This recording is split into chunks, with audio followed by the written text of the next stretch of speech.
Olá, eu sou Silvio Rocha e aqui comigo meu parceiro Léo Assis. E este é o seu programa Tabelinha, onde o torcedor tem sempre vez e voz. Dando início à nossa série de entrevistas especiais com ex-jogadores de destaque no futebol, temos a honra hoje de receber Rafael Camarota. Para fazer as honras do programa, Léo Assis. Tudo bem, Léo? Por favor, faça a apresentação do nosso entrevistado.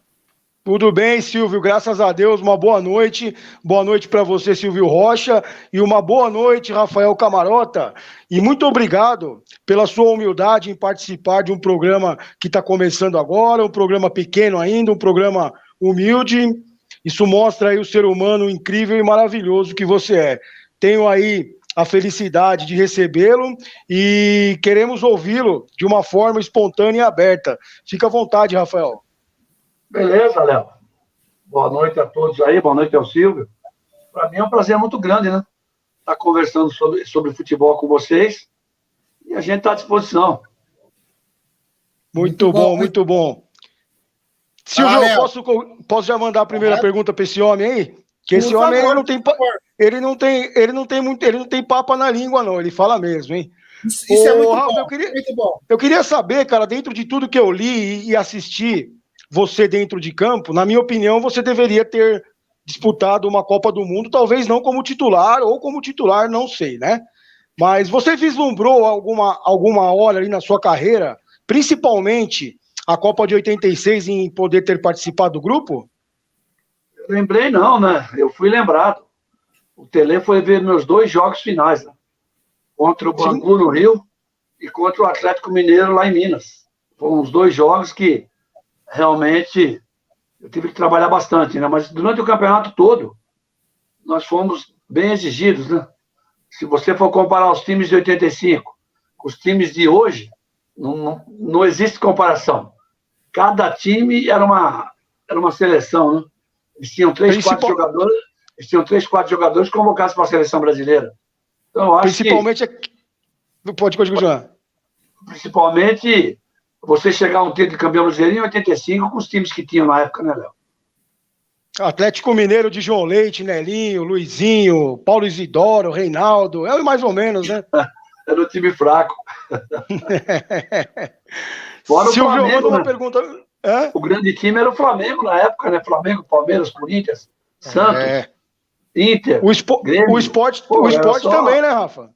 O Sport de Zé Guimarães, do Luiz Carlos, Bozó, era um timaço também. O Sport só não chegou porque nós tiramos eles da final também, pô. Foi isso mesmo. Agora, em termos de convocação, eu sabia que eu estava convocado. Porque o René, filho do Tele, me ligou 2 vezes, né? Dizendo que o Tele estava no campo para ver o meu futebol e o que tinha de especial o goleiro do Curitiba. Eu tinha garra, disposição, vontade, né? E liderança. Eu acho que eu fiz por onde merecer chegar à seleção brasileira. Esperava a convocação em 85, meu nome foi citado, eu era o segundo goleiro da relação do Tele, mas por uma desgraça, né? Eu penso assim, um Atletiba de amistoso, de entrega de faixas, o Atlético entregando faixas para o Curitiba e o Curitiba entregando faixas para o Atlético de campeão paranaense. Eu acho que aí foi o grande erro nosso, né? Os caras queriam ganhar da gente de qualquer jeito. E durante o jogo, houve um monte de coisas erradas. E no gol do Atlético, o impedimento do atacante do Atlético fez com que o tumulto fosse criado. E o Enio Andrade fez a gente fazer o cai-cai, né? Depois de 3 que tinham caído, eu fui o último a cair. Caí não, né? Eu fiz uma defesa do Aguinaldo, que inclusive jogou no São Paulo, ele bateu pro gol, eu fiz a defesa e todo mundo gritando para me ficar no chão, né? Porque com 7 não ia dar mais para continuar o jogo. E a Federação Paranaense, em termos de torcedores, né? Porque eu não comungo que aqueles caras eram juízes, né? Tinha 2 coxas brancas, um pinheirense e 6 atleticanos. Então você imagina, eu saí do Atlético Paranaense como ídolo, fui para o Curitiba como o maior rival do clube, na época, e eu chegar a ser campeão brasileiro e a seleção brasileira. O presidente do Atlético tinha que mudar de cidade, né? Verdade.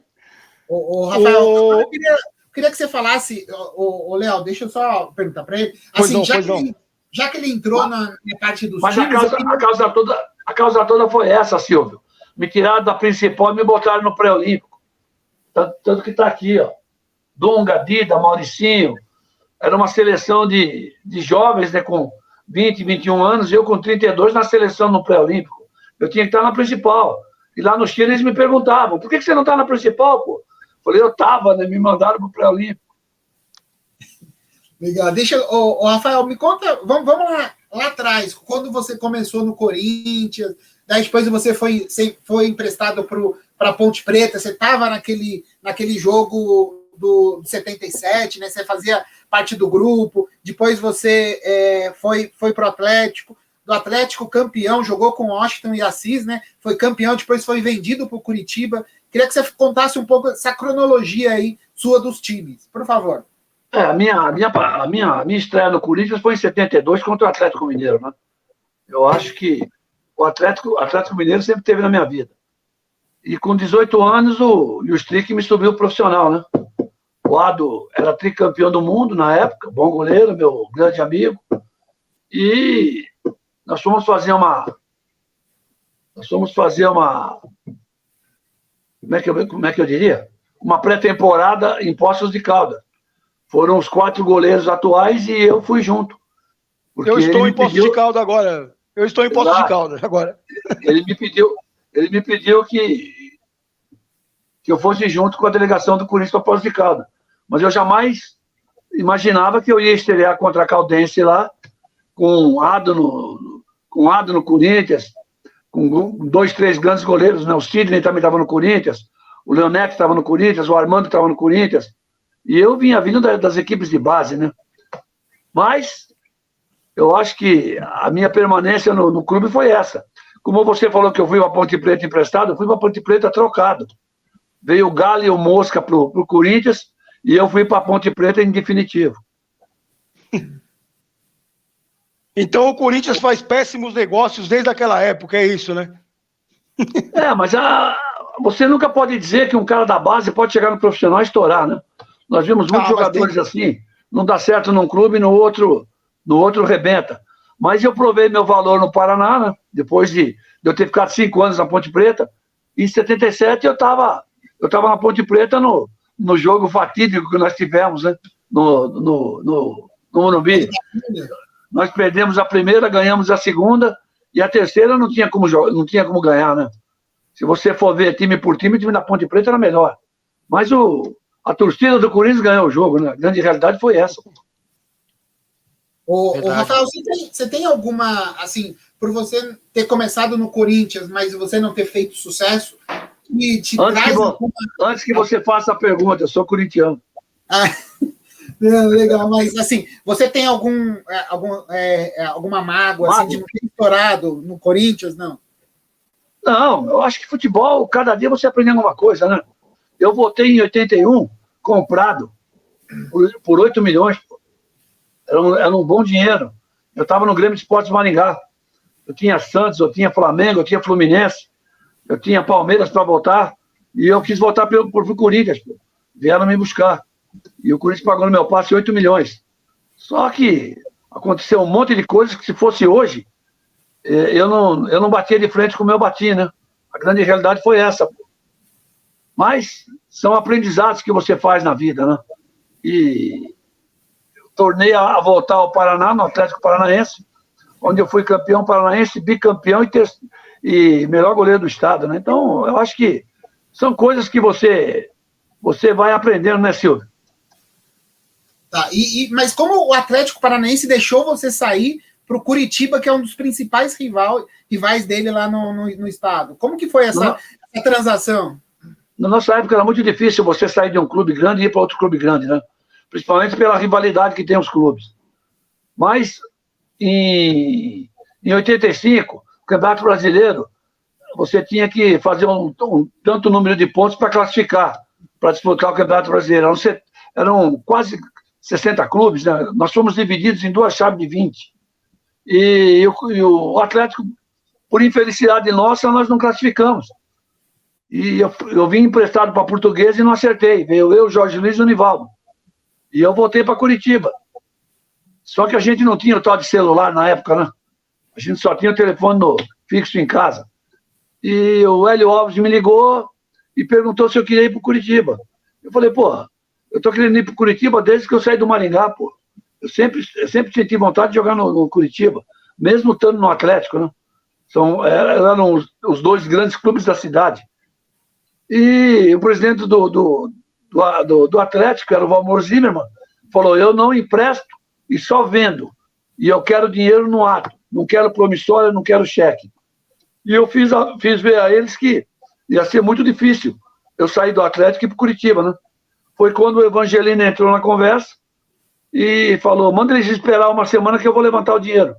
E ele levantou o dinheiro e vieram me buscar na Baixada, com um landauzão branco, com estufamento todo vermelho. Ele nunca tinha descido da Baixada, o presidente do Curitiba. E veio me buscar, pô. E quando eu cheguei no Alto da Glória, eu sabia que eu ia enfrentar uma barreira muito grande, né? Principalmente pelos torcedores. E eu acho que eu fui feliz nas frases que eu falei, né? Quando eu desci do carro, que o pessoal veio me entrevistar, principalmente a imprensa, né? A imprensa lá é dividida de atleticanos e coxas brancas. A minha primeira fase foi essa da pergunta que me fizeram. O que você veio fazer no Curitiba? E eu respondi, eu vim para ser campeão brasileiro. Eu acho que Deus me ouviu, né? Caramba, que legal. Muito bom. Muito bom. E veio para substituir um grande goleiro que era o Jairo, né, o Rafael? O Jairo estava comigo, ficou comigo 3 anos. Ele foi fundamental no primeiro jogo contra o Atlético Mineiro, inclusive, que você estava suspenso, né? Foi o único jogo que eu fiquei de fora, né? Eu joguei das 38 partidas, eu joguei 36. Eu tomei o cartão amarelo, eu fiquei de fora 2 jogos só, contra o Cruzeiro e contra o Atlético Mineiro em casa. E nesse jogo, assistindo o jogo no Couto, depois eu fui no vestiário. Eu tinha amizade com o Reinaldo, tinha amizade com o Éder, tinha amizade com o João Leite. E o Reinaldo me gozou, né? Falou, meu chapa, você vai pagar o pato lá em Minas. Eu falei, vocês vão querer ganhar da gente lá? Vai ser difícil, hein? E a hora que acabou o jogo em Minas, eu falei pra ele, aí... Não vai ser mole. Vocês não disseram que vocês iam ganhar aqui dentro? Mas foi um grande jogo, né, cara? Eu acho que dos jogos que eu fiz, lá contra o Atlético Mineiro, foi o pior jogo do Campeonato Brasileiro, porque a bola não saía do gol. Foi um 0x0 muito sofrido. Um 0x0 sofrido com grandes defesas. Né? Grandes defesas. Nessa hora que eu digo para os meus goleiros hoje, eu trabalhando como treinador, né, que eu já estou 18 anos nessa vida, o grande goleiro aparece nas grandes decisões, pô. Falhar, todo mundo falha. Você não pode falhar em decisão, pô. E eu tinha isso comigo. Todas as decisões eu dava a minha vida para não ter erros, né? Que é difícil você ficar 90 minutos sem errar. Mas goleiro é a única profissão que você não pode errar os 90 minutos, né? Verdade. Com certeza. Silvio, eu disse, vou tomar a palavra agora rapidinho. Eu, falando um pouco sobre 1985 Campeonato Brasileiro, acabei assistindo todos os jogos ali, acompanhei, vi lances, li bastante sobre. O Coritiba não vinha tão bem na campanha, né? Após a paralisação para as eliminatórias da Copa do Mundo, ali entre maio e junho, a volta do Coritiba foi surpreendente ali, ganhando ali, empatou com o Sport, ganhou também do Corinthians e tudo mais. Essa paralisação foi fundamental para essa equipe aí do Enio Andrade, Rafael? Foi, porque foi a chegada dele, né? O nosso primeiro treinador foi o Dino Sami. Então nós jogamos o primeiro jogo contra o São Paulo, que era os Menudos no Morumbi, né? Era uma baita seleção, e nós ganhamos o jogo de 1-0 no Couto Pereira. O segundo jogo foi o Cruzeiro em casa. Ganhamos também de 2-1. O terceiro jogo foi contra o Bahia, na Fonte Nova, lotada. Empatamos 1-1. Aí o Dino recebeu um convite para ir para o Japão, com uma boa grana, né? E ele queria me levar. E eu falei, não vou não, Dino. Eu já tinha amizade com o Dino Sani aqui de São Paulo, por causa do Corinthians, da base do Corinthians. E ele falou, pô, você não vai querer ir comigo? Eu falei, não vou querer não, eu vou ser campeão brasileiro, cara. E ele ainda me gozou, falou, com esse time, você vai querer ser campeão brasileiro? Com os times que tem aí atrás, vocês não vão conseguir, pô. Falei, Dino, vou te mandar as faixas lá no Japão. E eu mandei. Muito bom. Aí entrou o Enio Andrade. Só que demorou 3, 4 jogos para a gente pegar no breu, né? Que era completamente diferente de um treinador do outro. O Enio era um cara mais ponderado, um cara que trabalhava durante a semana toda, 2 períodos, não tinha moleza, não tinha chinelinho. E para jogar com o Enio, você tinha que estar bem, pô. Se não tivesse bem, você não jogava. E a gente botou isso na cabeça, pô. Dá para chegar sim, pô. Nós podemos ser a zebra do campeonato. Por que não? O jogo se decide dentro do campo. Nós vamos enfrentar grandes jogadores? Não tem problema nenhum, não. Nós vamos mostrar para eles quem somos nós também, pô. Que nosso time era mesclado. De jogadores acima da média em termos de idade e jogadores que já tinham rodado os grandes clubes, pô. E deu um conjunto legal com o time que o Curitiba tinha de jovens que estavam subindo profissional. Não, legal. O Léo falou do campeonato, né? Que a gente está destacando aqui. E a final foi no Maracanã contra o Bangu. 1-1, né? Tava 1-0, o gol do centroavante de vocês, depois o Bangu empatou, e na cobrança de pênaltis o último foi para fora, né? O último do Bangu. Silvio, mas até chegar lá, nós tínhamos que classificar, pô. Então, o último jogo da nossa classificação era o Santos dentro do Couto Pereira. O Couto Pereira lotado, com 80 mil pagantes. E o time do Santos era um baita time, pô. Eram os meninos da Vila.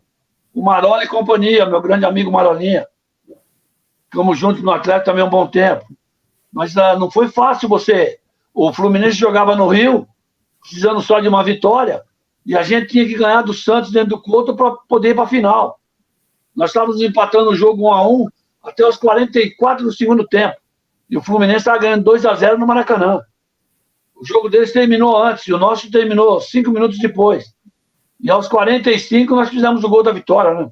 Então foi tudo suado, pô. Aí nós fomos disputar as quartas de final, né? Com grandes clubes ainda para encarar. Que ninguém acreditava que a gente passava pelo Atlético Mineiro. Né? A grande realidade era essa. E o Bangu jogando contra o Brasil de Pelotas. Nós jogando contra o Atlético Mineiro lá em Minas e eles jogando contra o Brasil de Pelotas no Maracanã. Pô. Uma coisa não foi fácil não para nós chegar. Aí o Maracanã é cheio, né? Lotado de torcedores. 114 mil pagantes. Nossa. Mas ninguém acreditava nisso, né? Nem eu acreditava. Porque quando nós saímos do jogo em Minas, o Enio reuniu a gente, falou assim, ó, aqui eu sei que tem a turma da cerveja e a turma da noite. Vai ficar todo mundo no hotel, o hotel tem uma discoteca lá, tudo livre, vocês vão beber à vontade, comer à vontade, vão fazer o que vocês quiserem, mas vão ficar dentro do hotel, ninguém sai. Pô, pra nós foi um sobe e desce danado, porra. Não precisava nem sair do hotel. Tudo de graça, era mais gostoso. Então nós ficamos domingo, segunda e terça em Minas. E não voltamos para Curitiba. Eu ainda falei, porra, mas ninguém trouxe roupa. Eu falei, não, nós não vamos voltar para Curitiba não, que vai ter muito oba-oba. Então nós vamos ficar treinando aqui, tem agasalho aí, tem tudo. Nós vamos ficar aqui, vamos para o Rio só na terça-feira à noite. E foi o que aconteceu. Terça-feira à noite nós fomos para o Rio. Treinamos na Toca da Raposa, 2 dias, e fomos para o Rio, pegamos o voo das 14h30 lá em Minas, direto para o Rio de Janeiro. Caramba, que legal, que legal. Léo, por favor. Agora, quero perguntar para o Rafael também a importância que o Heraldo tinha para esse time, Rafael. O Heraldo, pelos jogos que eu assisti ali, ele tinha uma liderança bem, assim, acentuada nessa equipe, né? Os jogadores mais rodados, né? Era eu, o Heraldo, o Gomes, o Lela, o Tobi, o Almir, que já estava com 35 para 36 anos. Pena que o Aladim, em 84, abandonou, né? Não quis mais jogar, ele estava no Curitiba ainda. Mas senão também ia ser um grande cara que ia ajudar a gente. Mas os mais velhos tocavam o time, né? E quem corria para os mais velhos eram os caras mais novos. Então, com a bola a gente jogava, sem a bola a gente marcava. A filosofia do Enio era essa. Tinha 2 jogadores para marcar um. E contra o Corinthians, eu me lembro muito bem aqui no Morumbi, que o Casagrande se irritou com o Tobi. Falou, porra, meu, você não sai do meu pé, pô. Aí o Tobi respondeu para ele, você é o Casagrande, meu. Eu sou o Tobi. Se eu não correr, nós não vamos chegar em lugar nenhum. Fala, pô, o time de vocês não para de correr, porra. Mas o time treinava de manhã e de tarde sem reclamar. Então, quando nós chegamos nas quartas de final, o Enio já avisou a gente. Agora nós vamos treinar mais dobrado daquilo que a gente treinava. Falei, pô, então nós vamos chegar em casa só para dormir, porque não vai dar para fazer nada. E a realidade foi essa. A gente concentrava na sexta-feira para jogar no domingo. Então a coisa foi rígida para nós. Mas foi uma coisa boa, né? O Enio tinha aquela filosofia dele. Com a bola joga, sem a bola marca. Não quero saber se o cara é ponta, se o cara é meio atacante, se o cara é meio esquerda. Até o meio de campo todo mundo tem a obrigação de marcar. E a gente cumpria as ordens à risca. Rafael, o Enio foi um dos seus um dos técnicos que você pode destacar aí como melhores da sua carreira? Eu tive 3 treinadores, no meu modo de ver, que foram excelentes. Foi o Dino Sani, foi o Enio Andrade, foi o Oswaldo Brandão, nunca esquecendo do Zé Duarte na Ponte Preta. Caramba, muito bom, Rafael. Agora eu vou abordar um pouco agora. Só que de treinadores, eu tive 36, pô. Então teve coisas boas e coisas ruins, né? Eu vou sair um pouco do passado aqui, Rafael, e abordar um pouco o futuro. Conta aí pra gente o que você tá fazendo no momento, se já tem algum convite de algum clube para treinar, como é que você tá aí, meu? No momento eu tô tirando uma fitalina, né? Faz 1 ano e 2 meses que eu tô em casa, Léo. Eu vou esperar mais um tempo ainda aí, porque infelizmente eu tomei já as 2 vacinas, mas eu tive amigos aí que tomaram as 2 vacinas e estão internados, né? Então, não dá para vacilar com esse vírus aí, não. Tá tendo os convites aí de alguns clubes, né?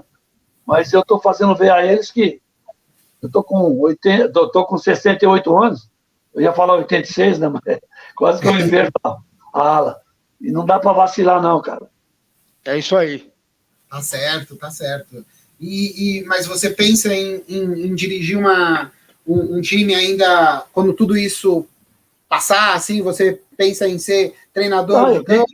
Eu tenho que voltar a trabalhar, Silvio. Eu já estou há 17 anos nessa batida aí como treinador de futebol, pô.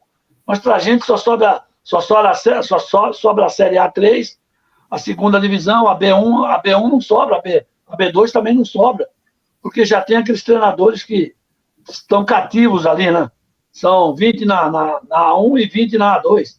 E a gente fica lutando para chegar uma A3, você fazer uma boa campanha para subir para A2. Então, eu acho que a vontade da gente pegar um grande clube e trabalhar e mostrar aquilo que a gente sabe é grande, pô. Você não tem vontade em ser apenas... Desculpa, Silvio, desculpa. Você não tem vontade de ser apenas... Não seria melhor para você, Rafael, ser treinador de goleiro, sendo uma referência debaixo da trave? Treinador de goleiro eu fui por 5 anos, Léo. E eu via que os treinadores vinham falar comigo o que eu achava, o que eu não achava durante as partidas. Eu falava e dava resultado. Falei, pô, se eu tô falando, o cara tá fazendo, vou eu de treinador, porra. Muito bom. Foi aí que eu me tornei como treinador. Legal. Pois não, Silvio, manda lá. Tá certíssimo. Ô, Rafael, eu acho assim, você falou dos times que acabam, de uma certa forma, sempre apostando nos mesmos. Você acredita que deveria existir uma renovação, assim, ou pelo menos uma oportunidade mais igual aí para um número grande aí de técnicos que tem seu valor, mas não tem espaço para mostrar Mas como eu tenho grandes treinadores aí, o Silvio, que a gente não tem a oportunidade que esses caras têm, né? Pela nova lei aí, não sei se foi aplicada essa lei, ou se já está decorando, você só pode treinar um clube da primeira divisão em termos de campeonato brasileiro, e você não pode ir para outro clube caso você saia. Então, acho que aí os espaços para eles vão diminuir, para a gente vai sobrar alguma coisa de bom para nós, né? Perfeito. Léo? Essa lei, na realidade, conversávamos, Silvio Rocha e eu, Rafael, veio para educar esse sistema tóxico de demissões em massa de treinadores no futebol brasileiro, né? Tudo que acontece dentro de um clube, de uma comissão técnica e da parte de jogadores também, cai sempre no treinador, né? Isso não pode acontecer. Eu acho que o Brasil é o único país no mundo que ainda tem essa cultura, se eu não me engano. É uma cultura latina, na verdade, né? Na Colômbia acontece muito, Argentina, você não vê acontecendo isso na Europa. Eu acho que, eu tô com a sua opinião, Rafael, eu acho que os espaços vão começar a se abrir aí para novos treinadores, viu? Esperamos que sim, né, Léo? Porque se você for ver, tem treinadores que estão dirigindo a Série A que eles saem de um clube e vão para outro com uma facilidade muito grande, né? E eles em um ano só, eles dirigem 4, 5 clubes, pô. Então isso tira a oportunidade da gente trabalhar nos clubes. Porque se ele está aqui no Corinthians, vamos supor, e ele não foi bem aqui no Corinthians, ele vai para o Sport Recife, ele não vai bem para o Sport Recife, ele volta para Minas, ele vai dirigir o América de Minas. No América de Minas também não dá certo. Ele pega e vai para a Bahia. Só você for ver essa ciranda aí, ele já correu 4, 5 clubes. E com 4, 5 salários. E nós estamos ali no aguardo. Então esse é o problema, entendeu? O problema é a tal de oportunidade. Que você só vai mostrar o seu talento, a sua qualidade, se você tiver um material bom para você trabalhar, pô. E na maioria dos clubes que a gente trabalha, o presidente e o empresário que está lá, eles falam assim, ó, o time aí é esse aí, ó, monta e disputa o campeonato. Aí se você quiser pedir jogador que vai a algum, não tem. Você tem que trabalhar com aquilo que tem ali, pô. E muitas das vezes, os jogadores que estão ali não são aqueles jogadores que você queria para trabalhar no teu time.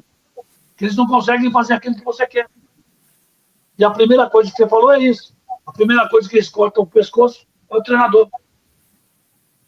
É mais fácil, né, mandar o treinador embora do que os 11 do time, né?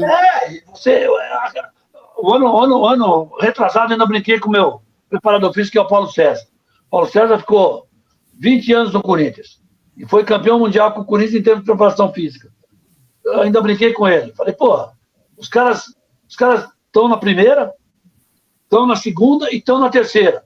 A gente só fica na terceira e na segunda. Quando é que nós vamos ter aquele espaço da gente poder provar para os caras que a gente é competente também? A resposta é essa, né? E outra, o sindicato não faz nada por nós, pô. A realidade é essa.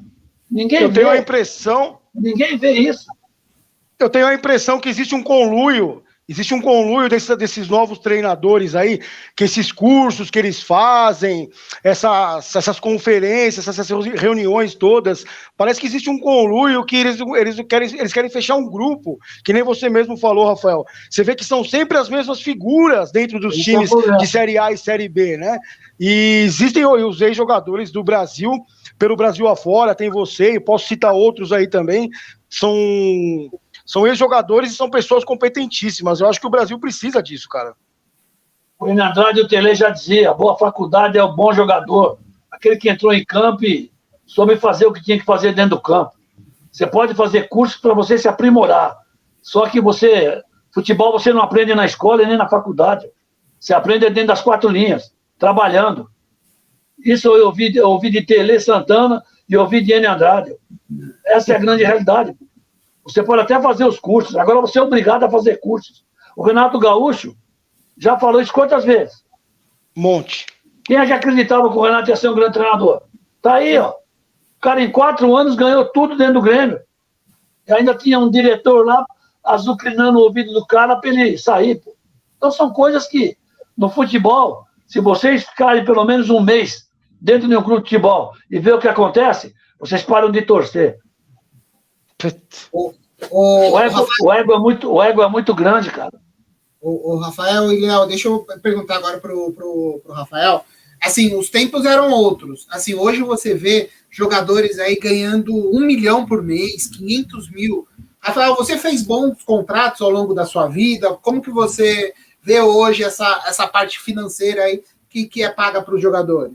Se você for ver a qualidade técnica hoje deles e a nossa, não tem comparação. Se você for ver o que os caras jogavam até 90, 91, 92, até 95, os jogadores que tinham, todos os times tinham um 8, um 10 e um 5 fera. Hoje você não vê mais. Camisa 10, quem vestia a camisa 10 era craque. E em termos de salário, nós ganhávamos o suficiente para nos sustentarmos. A gente vivia de premiação. A grande realidade era essa. O meu último salário foi $8 mil. $8 mil hoje ganha um juvenil. Pô. E era em dólar, porque a inflação estava lá em cima. O Sarney deixou chegar a 48% da inflação. Lembram disso? Então, esse é o problema, entendeu? O problema é que, se você vê hoje, um centroavante, um meia, um goleiro, os goleiros de hoje, eu acho os goleiros de hoje mais treinados que na nossa época. Porque a gente não tinha treinador de goleiro específico. A gente tinha um cara que ficava batendo bola no gol com a gente. Batia de um lado, batia do outro. Hoje não. Hoje, 90% dos clubes tem ex-goleiros trabalhando com os goleiros do clube. Então, até isso evoluiu, né? Agora, em termos de salário, não dá para comparar, porra. Que um goleiro ganha hoje, eu não ganhei, acho que a minha vida toda. Em um ano que ele ganha, eu ganhei minha vida toda. Caramba. Tem mais alguma para finalizar aí, Silvio? Tenho. Com relação, assim, nesses anos todos aí de futebol, deu para fazer muitos amigos, né? Creio eu. Quem são os seus grandes amigos? Quem são os seus grandes amigos da bola hoje? A bola hoje? Não deu para fazer, não dá para ser por muita gente, não, cara. Eu tenho uma grande amizade com o Éder Aleixo. Eu tenho uma grande amizade que eu fiz questão de conhecer agora, que foi o Renato, goleiro. Eu me espelhava muito nele. Ele jogou no Flamengo e jogou no Atlético Mineiro, nos anos 70. Não sei se vocês lembram dele. Ele jogou naquele time fera do Flamengo. E minhas amizades, é uma que ele falou aí, o Heraldo está sempre comigo, o Éder está sempre comigo, o Riva, que é meu amigo de Corinthians, desde que eu subi da base para o profissional, foi um cara que me ajudou bastante, e o Tião, né, o volante, que mora aqui na Praça da Árvore, meu grande amigo também. Mas é difícil você fechar com grandes amigos que você jogou, porque eles se dispersam, né, e a gente só se encontra uma vez por ano. Mas esses 4 que eu falei aí, nós estamos sempre conversando, estamos sempre juntos aí. Muito bom, Rafael. Léo, você tem alguma para concluir? Não, eu só vou concluir mandando. Quero transmitir ao Rafael aí. Tem um amicíssimo meu que está morando em Curitiba hoje. Hoje não, já há muito tempo, meu amigo de infância que eu tenho. E ele é coxa. Ele tá ansioso para assistir o programa, ele não acreditou a hora que eu falei que ia entrevistar o Rafael, né? E ele falou que o Rafael tem uma representatividade muito grande lá no estado e queria que você mandasse um abraço para ele. O nome dele é Felipe, o Rafael. Um grande abraço ao Felipe aí. Vamos se encontrar em Curitiba, se Deus quiser, porque até o final do ano eu quero ir a Curitiba, ter minhas coisas lá, tenho meus grandes amigos lá fora da bola. Então, estou com uma saudade muito grande de Curitiba. E quem vai a Curitiba e não vai no Madalorso, não conhece o que é gastronomia italiana, né? Então, minha vontade de chegar em Curitiba é muito grande. E um abração ao Felipe aí, né, Felipe? Vamos se ver logo, logo. Que legal. Legal. Então, vou fazer aqui o nosso fechamento. Depois o Léo dá a sua consideração final e o Rafael a mesma coisa. Então, esperamos sinceramente aí que vocês gostem dessa entrevista, né, que fizemos com tanto carinho. Léo, por favor, faça a sua consideração final e passe a palavra ao Rafael para que se despeça da nossa audiência. Por favor. Eu tô felicíssimo. Quero agradecer mais uma vez a você ter aceitado o convite, Rafael, a esse tão singelo programa. Isso mostra aí o ser humano incrível que você é. Que Deus te abençoe da melhor forma, que te dê muita saúde e faça a sua consideração final aí também, Rafa. Beleza, Léo. Eu que agradeço. Programa bom, gostei. Você, o Silvio, perguntas boas. Entende de futebol, né? Infelizmente, 90% da população brasileira entende de futebol. Mas estou botando fé em vocês aí, que vocês vão prosperar bastante. E agradeço, né? Agradeço aí o convite. E semana que vem nós estamos juntos lá no nosso bairro. Um grande abraço ao Silvio. Um abração a você, Léo. Que tenham aí um bom final de semana com a nossa família. Amém. Maravilha. Então agradecemos demais ao Rafael Camarota ter participado conosco. Deixe seu like aqui, que nos ajuda bastante aqui no algoritmo do YouTube. Então, Léo, Rafael, obrigado. Bom final de semana. Valeu. Cuidem-se. Um abraço. Fiquem com Deus. Tchau. Obrigado. Bom final de semana. Tchau. Tchau. Obrigado. Tchau, obrigado, Rafa. Valeu, compadre. Um abraço.